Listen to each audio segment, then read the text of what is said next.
માવઠાના મારની વાત કરીએ તો આગાહીની પ્રમાણે જ સૌરાષ્ટ્ર અને ઉત્તર ગુજરાતમાં કમોસમી વરસાદ વરસ્યો। મોડી રાતથી કચ્છ બનાસકાંઠામાં વરસાદ વરસી રહ્યો છે, તો આ તરફ દ્વારકામાં પણ માવઠાનો માર ખેડૂતોને સહન કરવાનો વારો આવ્યો। બનાસકાંઠાના થરાદ છે, ડીસા છે કે જ્યાં કમોસમી વરસાદ વરસ્યો છે, તો કચ્છના ભુજ, અંજાર અને ભચાઉમાં પણ કમોસમી વરસાદ વરસ્યો। તો કમોસમી વરસાદથી ખેડૂતોની ચિંતા વધી છે। અનેક પાકને નુકસાન જવાની ભીતિ પણ હાલમાં સેવાઈ રહી છે।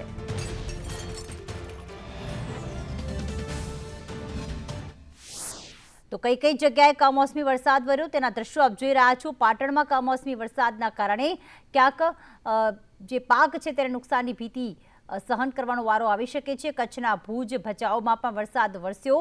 દ્વારકામાં પણ કમોસમી વરસાદ જે છે તે વરસ્યો છે, તો આ તરફ જામનગર, બનાસકાંઠામાં પણ વરસાદ વરસી રહ્યો છે। હાલ ઉનાળાની સિઝન શરૂ થવાના આરે છે, પરંતુ કમોસમી વરસાદના કારણે ખેડૂતોને ખેતીના પાકમાં નુકસાન જવાની ભીતિ છે।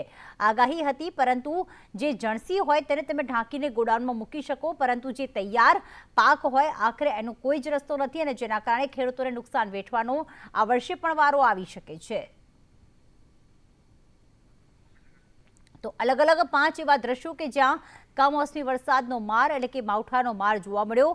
બનાસકાંઠા છે, દ્વારકા છે, સાબરકાંઠા છે, સાથે જ દ્વારકાની વાત કરીએ કે જ્યાં કચ્છમાં પણ કમોસમી વરસાદ પડ્યો।